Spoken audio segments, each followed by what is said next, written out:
할렐루야. 네. 찬양 듣는데 뭔가 이렇게 가슴이 좀 뭉클하지 않으셨습니까?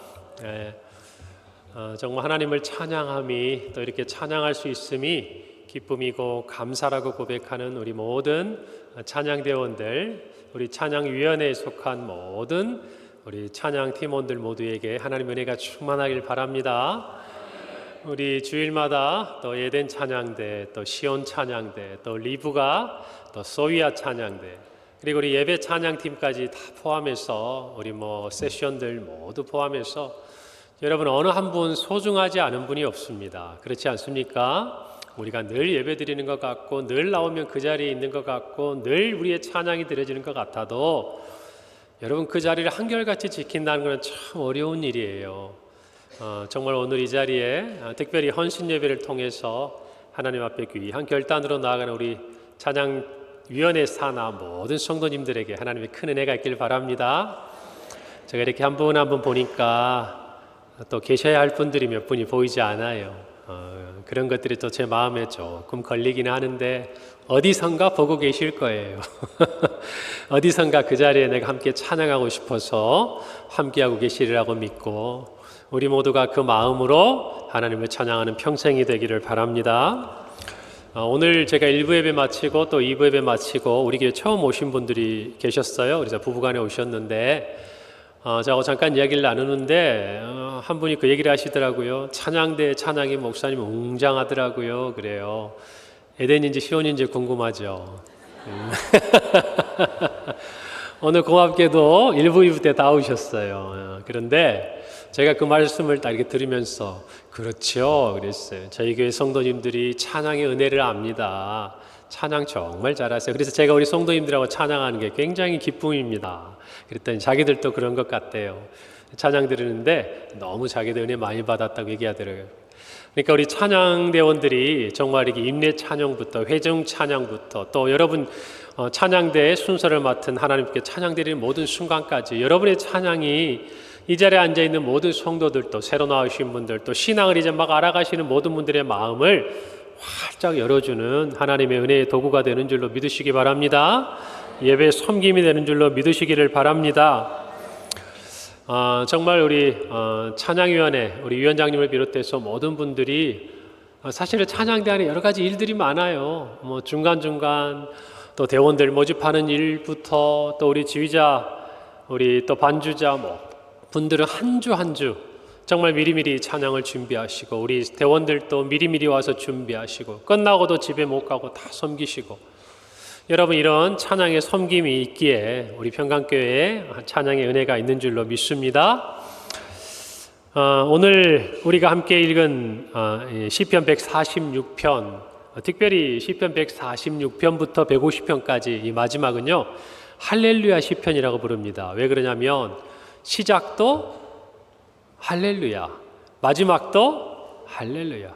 한번 봐보세요. 146편부터 150편까지는 시작할 때 할렐루야, 끝날 때 할렐루야. 그래서 할렐루야 시편이라고 그래요. 우리 모두가 시편의 마지막은 하나님을 찬양하고 노래하라라는 이것들이 시작과 끝을 꽉 메우고 있는 것이죠. 여러분 어거스틴이 이야기하기를 이런 말을 했습니다. 시편은 노래로서 하나님을 찬양하는 것이다. 다시 말해 시편은 하나님을 찬양하는 노래이다. 이 다음부터 잘 들어보세요. 만일 시편이 불려지지 않는다면 그것은 시라고 말할 수 없을 것이다. 그러므로 시편을 시편되게 하기 위해서는 다음에 세 가지 요건이 꼭 필요하다 그랬어요. 첫 번째는 찬양이 있어야 한다. 이 시편이 노래로 불려져야 한다라는. 두 번째는 그 찬양은 하나님을 향한 찬양이어야 한다는. 세 번째는 마지막으로 노래로 사람들에게 불려져야 한다는 것이. 이전에는 이것이 찬양이라는 어떤 곡조의 형태를 띠고 있는 것이라면 마지막 세 번째는 그것이 입술을 통해서 불려져야 진정한 시편이다라고 이야기를 하고 있는 것입니다.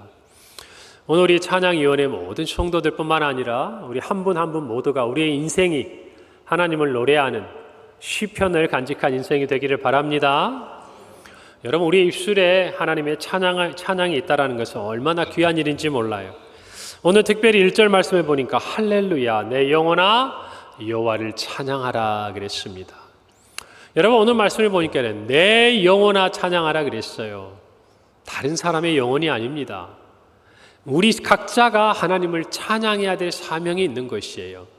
여러분 우리 찬양대만 앞에서 찬양하고 우리는 가만히 앉아가지고 듣고 영광 돌리고, 여러분 이게 다가 아니에요. 물론 예배 시간에는 각자의 섬김의 자리가 있기 때문에 우리가 마음으로 함께 찬양하고 마음으로 함께 드리면서 찬양대의 찬양을 함께 하나님 앞에 올려드리는 그 마음으로 듣고 있는 것이죠.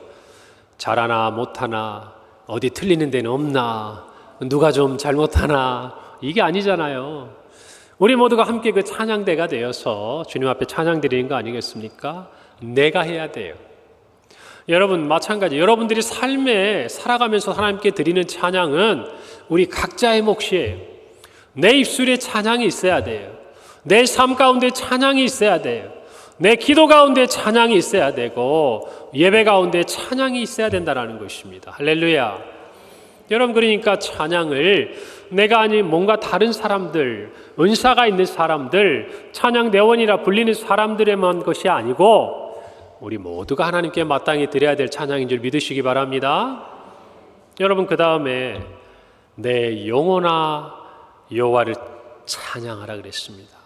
여러분 하나님을 찬양하는 일은 우리 인생이 가지고 있는 가장 고귀한 일인 줄 믿으시기 바랍니다. 아멘. 하나님의 자녀가 누리는 특권인 것을 믿으셔야 됩니다. 하나님을 구주로 고백하지 않고 하나님을 아버지라고 부르지 않는 사람은 찬양을 할 수가 없습니다. 아무리 하고 싶어도 그것은 노래일 뿐 찬양이 될 수가 없는 거예요.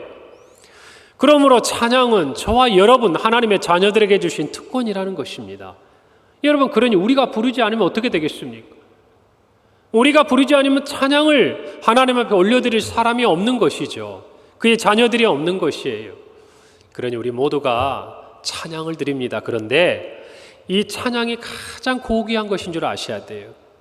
여러분 이 땅에 살아가면서 우리가 많은 것을 하지만 우리 이런 말 하잖아요. 우리가 주님을 만나도 지금과 변함없이 하나님 앞에 올려드리는 그 모습이 있다면 어떤 모습이다? 찬양하는 모습이다. 그날에는 주님께 기도할 거 있겠습니까? 바로 얼굴과 얼굴을 대면하고 함께 있는데요. 주님께 말하면 되는 것이죠. 여러분 그러나 우리가 계시록을 보더라도 천군 천사와 함께 우리 모두가 하나님을 찬양한다고 기록되어 있지 않습니까? 여러분 그러니 찬양은 우리 인생의 가장 귀한 일이라는 걸 아셔야 돼요.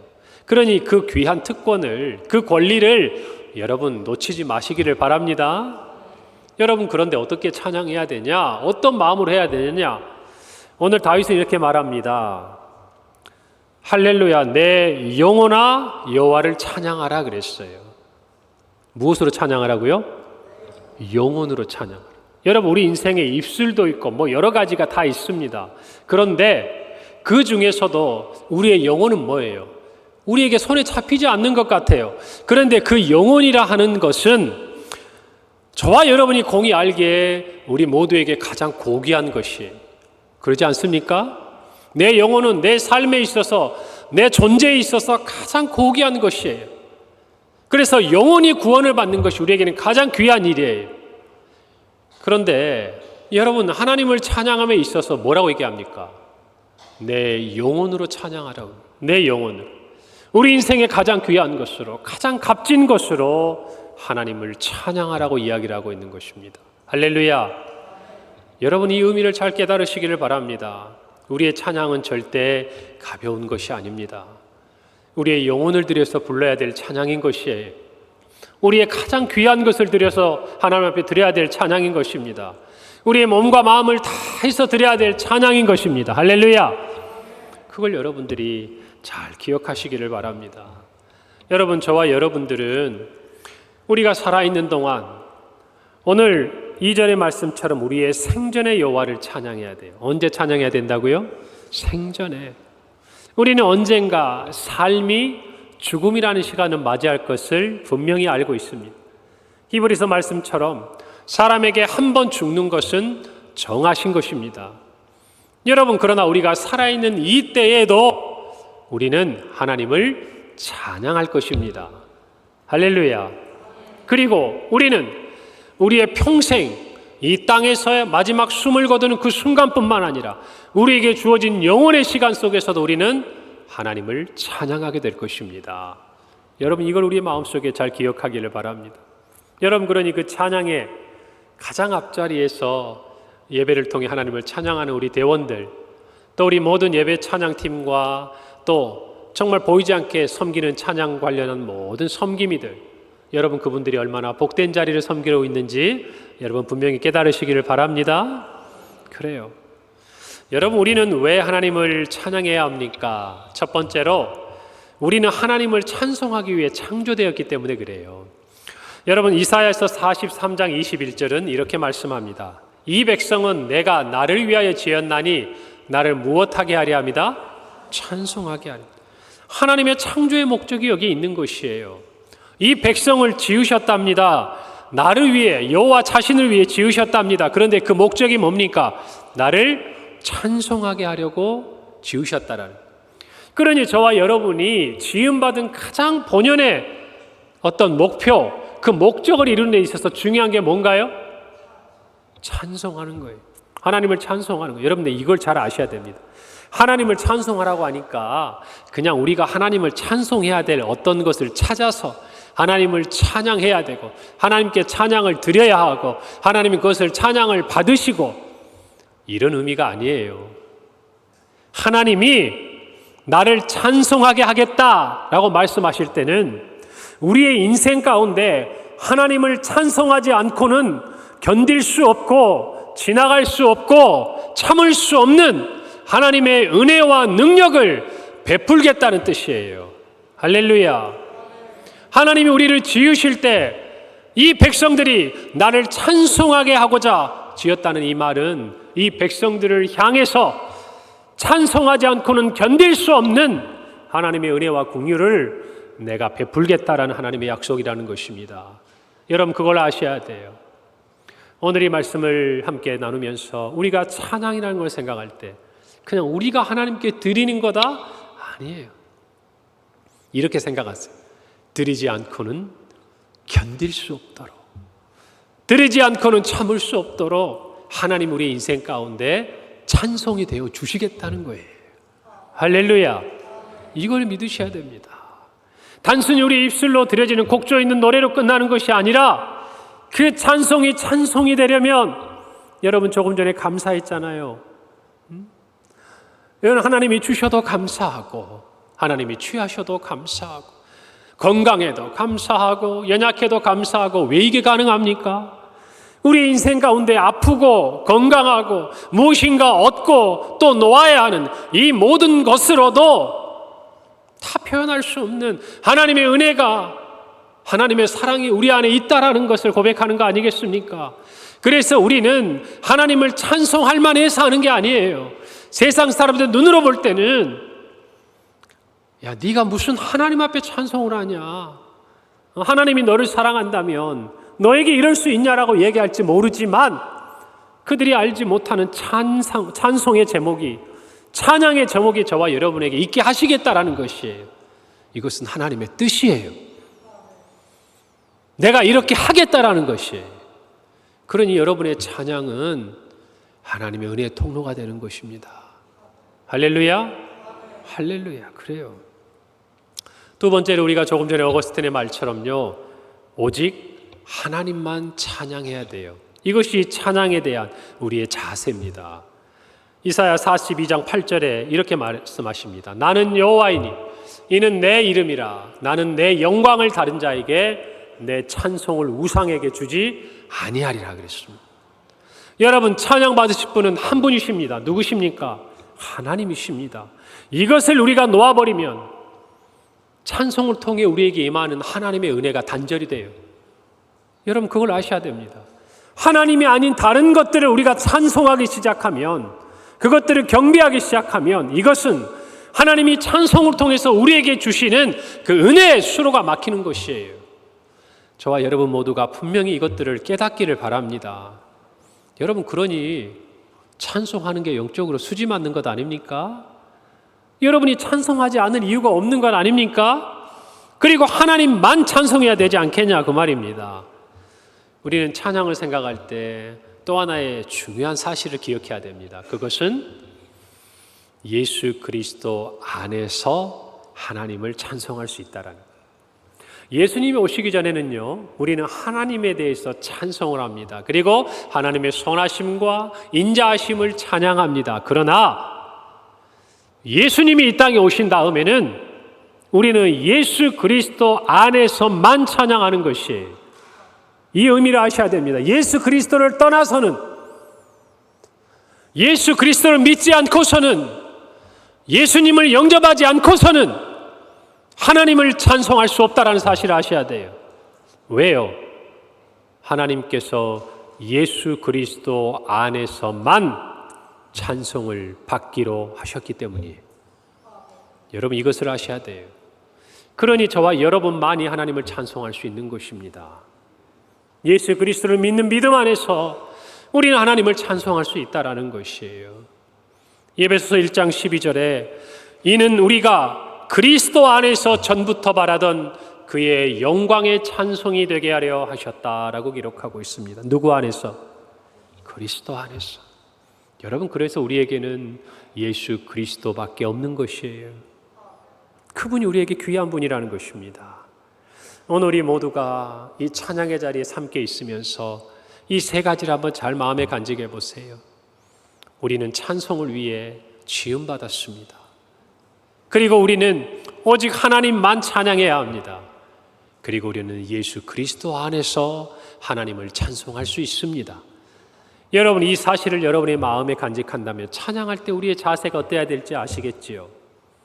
찬양할 때 우리가 어떤 마음으로 하나님을 찬양해야 될지 마음에 다가오시지 않습니까? 우리의 찬양의 내용은 무엇일까요? 성경에 나타나는 기도와 찬양이 하나 된 세 번의 순간이 있습니다. 물론 다른 부분도 있겠지만 크게 우리가 살펴볼 수 있는 기도와 찬양이 함께 연결된 부분이 있어요. 그건 바로 첫 번째, 우리를 구원하시는 하나님을 찬양할 때 그렇습니다. 여러분, 이스라엘 백성들이요, 홍해를 건넜습니다. 그리고 노래합니다. 찬양합니다.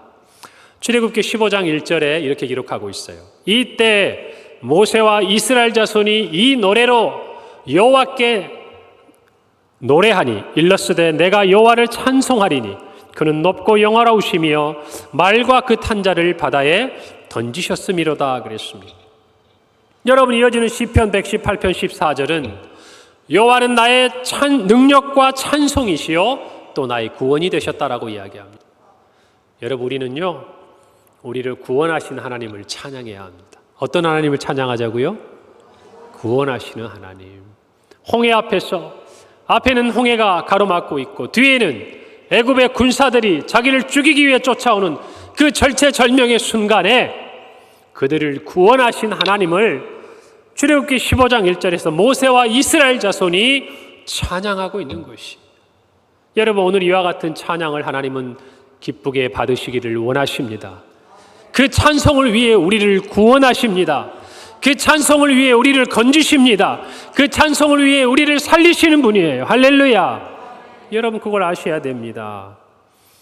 시편 68편 19절에 날마다 우리 짐을 지시는 주 곧 우리의 구원이신 하나님을 찬송할지로다 라고 말하고 있습니다. 주님은 우리의 짐을 날마다 대신 져 주십니다. 우리는 그 주님을 찬양해야 합니다.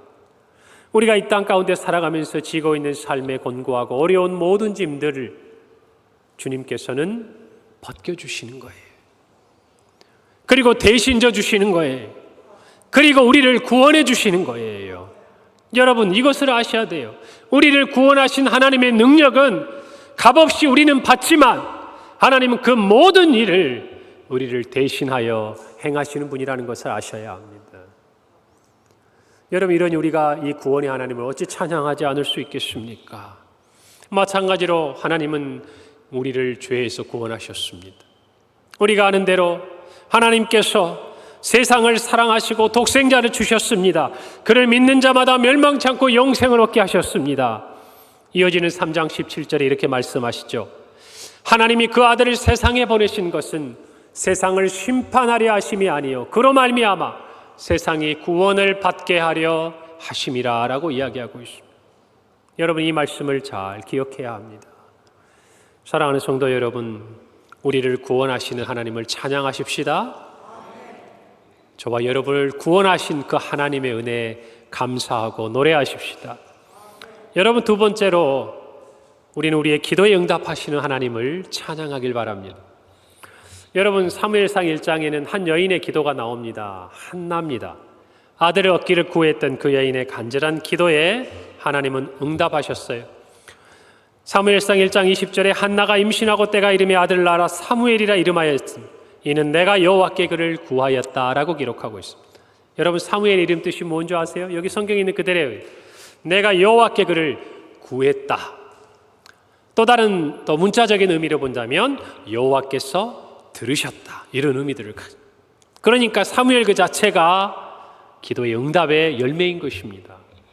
여러분, 이때 이 사무엘상 2장의 첫 부분에 우리가 잘 아는 한나의 기도, 한나의 찬양이 나와요. 그러면서 뭐라고 2장 6절에 기록하냐면 이렇게 기록합니다. 여호와는 죽이기도 하시고 살리기도 하시며 스올에 내리기도 하시고 거기에서 올리기도 하시는도다. 여호와는 가난하게도 하시고 부하게도 하시며 낮추기도 하시고 높이기도 하시는도다. 하나님이 이런 능력이 있는 분이라는 것이에요. 그 하나님께서 지금 누구의 기도를 들으신 거예요? 자신의 기도를 들으신 거예요. 가난하게 하시고 부하게도 하시고 낮추기도 하시고 높이기도 하시는 그 하나님께서 가난한 나를, 낮은 곳에 있는 나를 이렇게 세워주셨다, 그 말입니다. 비천한 내 기도에 응답해 주셨다, 그 말이에요. 사랑하는 성도 여러분, 우리의 기도에 응답하시는 하나님을 찬송하시기를 바랍니다. 찬송하시기를 바랍니다. 여러분의 삶 가운데 하나님이 여러분의 삶의 구원의 손을 내미셨거든, 또 여러분의 기도에 하나님이 응답하셨거든, 성도 여러분, 그 순간 다른 거 생각하지 마시고 하나님을 찬송하시기 바랍니다. 시편 66편 20절에 이렇게 말씀합니다. 하나님을 찬송하리로다. 그가 내 기도를 물리치지 아니하시고 그의 인자하심을 내게서 거두지도 아니하셨다. 이렇게. 여러분, 이거를 잘 마음속에 간직하십시오. 하나님이 우리의 기도를 물리치지 않으심을 감사로 찬양하시기를 바랍니다. 우리의 질병 가운데도 마찬가지예요. 우리 중에 많은 환우들이 계십니다. 이 말씀을 제가 묵상하는데요, 찬송이 우리의 치유와도 연관이 있더라고요. 여러분, 예레미야 17장 14절에 보니까 이렇게 말씀합니다. 여호와여, 주는 나의 무엇이시오니? 나를 고치소서. 그리하시면 내가 낫겠나이다. 나를 구원하소서. 그리하시면 내가 구원을 얻으리이다 그랬어요. 여러분, 우리가 육체적으로 연약함 가운데 있고 질병 가운데 있을 때요, 여러분, 찬송은 하나님의 치유의 능력을 있는 줄 믿으시길 바랍니다. 오늘의 찬송, 이 성경의 말씀처럼 여호와여, 주는 나의 무엇이시오니? 찬송이시오니 나를 고치소서. 그리하면 내가 낫겠나이다. 여러분, 이 말씀을 붙들고 하나님을 찬양하시기를 바랍니다. 우리 안에 많은 성도들이 있습니다. 마음이 힘들고 또 육체적으로 또 수술을 앞에 두고 수술을 한 이후에 회복의 과정을 지나는 모든 성도들이 계셔요. 제가 그분들을 만나면 일상에 무엇인가 입원하면서 반복한 일상이 계속될 때마다 저는 그런 말씀을 자주 드립니다. 찬송을 자주 들으세요. 부르기 어려우니까. 요즘에 여러분 얼마나 찬양 듣기가 쉽습니까? 핸드폰 안에 전 세계 찬양이 다 있잖아요. 우리 평강교회 찬양도 다 있잖아요. 있어요, 없어요? 다 있잖아요.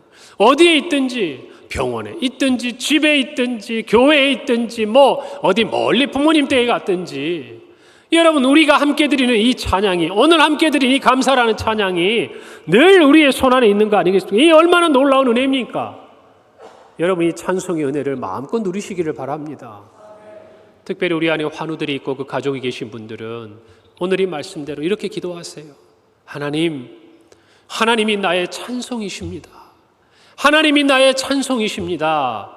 나를 고치소서. 그리하면 내가 낫겠습니다. 여러분, 찬양 가운데 이 은혜 고백이 있기를 간절히 바랍니다. 여러분, 마지막으로 저를 따라 합시다. 주님의 말씀이 이루어지는 것을 찬양합시다. 여러분, 성경에 보면 마리아에게 천사가 나타나서 말합니다. 예수님을 낳을 거라는 이야기죠. 그 말을 듣고 이 마리아의 친족이었던 세례 요한의 어머니 엘리사벳을 찾아갑니다. 그때 이렇게 이야기를 합니다. 엘리사벳이 누가복음 1장 45절에 주께서 하신 말씀이 반드시 이루어지리라고 믿은 그 여자에게 복이 있다 그랬어요. 여러분, 처녀의 몸이에도 성령으로 잉태하여 아들을 낳을 것이라는 그 말을 여러분, 나사렛 정말 그 땅에서 이 엘리사벳이 있는 곳까지 여러분, 그 사마리아 땅을 지나서 온 이 마리아가 그 집에 다다랐을 때 엘리사벳이 하는 말 보십시오. 들어보십시오. 주께서 하신 말씀이 반드시 이루어지리라고 믿은 그 여자에게 복이 있다는 것이에요. 그리고 나서 마리아는 하나님을 찬양합니다. 1장 46절부터 48절. 마리아가 이르되 내 영혼이 주를 찬양하며 내 마음이 내 하나님 구주를 기뻐하였음은 그의 여종의 비천함을 돌보셨음이라. 보라, 이제 후로는 만세 나를 복이 있다 일컬으리로다. 아멘. 여러분, 아직 아무 일도 일어나지 않았어요. 그러나 하나님의 말씀대로 이루어질 것을 믿고 찬양하는 겁니다. 할렐루야. 여러분, 우리의 삶에 하나님 주시는 말씀들이 있어요. 여러분의 경건의 삶 가운데 오늘 주일의 말씀을 통해서 또 특별히 우리 정말 찬양위원회에 속한 모든 우리 성가 대원들, 찬양 대원들, 그리고 우리 모든 찬양대에 속한 모든 분들, 여러분 이 말씀을 잘 간직하세요. 하나님의 말씀이 이루어지는 것, 그것을 믿고 찬양하세요. 할렐루야. 여러분, 찬양이 참으로 견고하려면 말씀의 기초가 돼요. 그리고 말씀이 자유롭고 힘을 얻으려면 찬송의 은혜를 입어야 돼요. 할렐루야. 이 두 가지가 딱 준비되잖아요. 그리고 기도로 뒷받침이 딱 되면 여러분, 우리는 이 세상에서 정말 하나님의 은혜를 마음껏 누리고 사는 사람들이 되는 거예요. 할렐루야. 항상 이 영적인 균형을 놓치지 마셔야 됩니다. 여러분, 오늘 이 말씀대로 특별히 우리 찬양위원 헌신예배를 드리면서 이 찬양이 얼마나 귀한 것인지, 여러분이 드리는 이 찬양이 얼마나 소중한 것인지 순간순간 마음속에 간직하기를 바랍니다. 사명자로 이 자리에 서는 거예요. 그냥 찬양대 찬양만 하기 위해서 서는 것이 아닙니다. 모든 이 예배 찬양의 중심에 여러분이 서 계신 거예요. 그리고 우리 성도들도 함께 찬양을 하는 것입니다. 여러분, 성경은요 늘 찬송하라고 말합니다. 누가복음 24장 53절이에요. 늘 성전에서 하나님을 찬송하니라. 이것이 누가복음의 맨 마지막 절입니다. 여러분, 그러니 언제 찬양하고 있는 거예요? 예수님께서 승천하신 것을 보고 돌아온 제자들이 그들이 성전에서 늘 하나님을 찬송했다 그랬어요. 여러분, 우리 평강교회도 이런 교회가 될 줄 믿습니다. 아니, 이미 이런 교회인 줄 믿습니다. 여러분, 우리 교회에 딱 현관 들어오면, 출입문 들어오면 모니터에서 24시간 계속 우리 교회 소식이 들리고, 또 예덴 찬양대, 시온 찬양대, 또 우리가 했던 모든 사역들, 그러면서 그 배경으로 찬양들이 계속 깔려 있잖아요. 들어오는 순간 찬양이 우리 귀를 바로 찾아 들어오는 거예요. 여러분, 그리고 기도하러 들어오면 우리 교회 올 때마다 어때요? 기도하실 때마다 이 본당 안에 아무도 없는 것 같아도 찬양이 가득 채우고 있지 않습니까? 할렐루야. 여러분, 찬양은 그런 것이에요. 주일학교 부서에 내려가면 우리 주일학교 임역원 애들이 또는 청년들이 3, 4, 5 모여서 하나님을 찬양하는 것이 우리 귀에 들리는 순간, 여러분, 우리 교회 다음 세대는요 부흥하게 되리라고 저는 확신합니다. 그래요. 찬양은 절대 찬양에서 끝나는 법이 없어요. 그 찬양은 반드시 하나님의 은혜와 부흥의 역사를 만들어 오는 걸 저는 확신하는 거예요. 여러분, 우리 교회가 그와 같은 찬양의 은혜를 누리기를 바랍니다. 그리고 또 보니까요, 성도의 모임 가운데서 우리 찬양하라고 말합니다. 시편 149편 1절에 할렐루야, 새 노래로 여호와께 노래하며 성도의 모임 가운데서 찬양할지어다 그랬습니다. 여러분, 무슨 말입니까? 우리 성도의 모임, 교회가 아니더라도요, 여러분, 나중에 우리가 이제 교구나 모든 다른 부분들이 다 회복이 되는 시간이 오겠지요. 그때 우리가 모였을 때 빠지지 않아야 될 게 뭐예요? 찬양하는 거예요. 그 안에서 여러분의 직장에서도 여러분 찬양이 늘 들리기를 바랍니다. 그리고 정말 직장 신회 안에서 믿음의 사람들이 모여서 하나님을 찬송해 보세요. 그 자리에 하나님의 놀라운 역사가 일어나는 것이에요. 여러분이 비록 몇 명 되지 않는 정말 여러분의 일터의 구성원이라 할지라도 어찌하든지 그들을 영혼으로 정말 하나님을 구주로 고백하도록 이끌어내고 하루를 함께 찬양으로 시작해 보세요. 그 자리가 하나님의 축복의 통로가 되는 줄 믿으시기를 바랍니다. 오늘 이 말씀대로 오늘 이 찬양위원회 헌신 예배를 통해서 우리 온 교회가 찬양에 대한 새로운 인식을 갖기를 바랍니다. 얼마나 귀한 일인지 아셔야 합니다. 여러분이 하셔야 됩니다. 여러분의 영혼을 들여 해야 될 일입니다. 여러분이 생전해야 될 뿐만 아니라 우리의 영혼의 평생에 걸쳐 해야 될 찬송인 것을 꼭 기억하시기 바랍니다. 그럴 때 하나님이 우리로 하나님의 찬송이 되도록 역사하실 것입니다. 역사하실 것입니다. 여러분의 입술에 찬송을 주실 거예요. 그것을 믿고 평생 하나님을 찬양하는 저와 여러분이 되기를 간절히 바랍니다. 기도하겠습니다. 하나님 아버지, 은혜를 감사합니다. 오늘 이 말씀을 우리가 함께 듣습니다.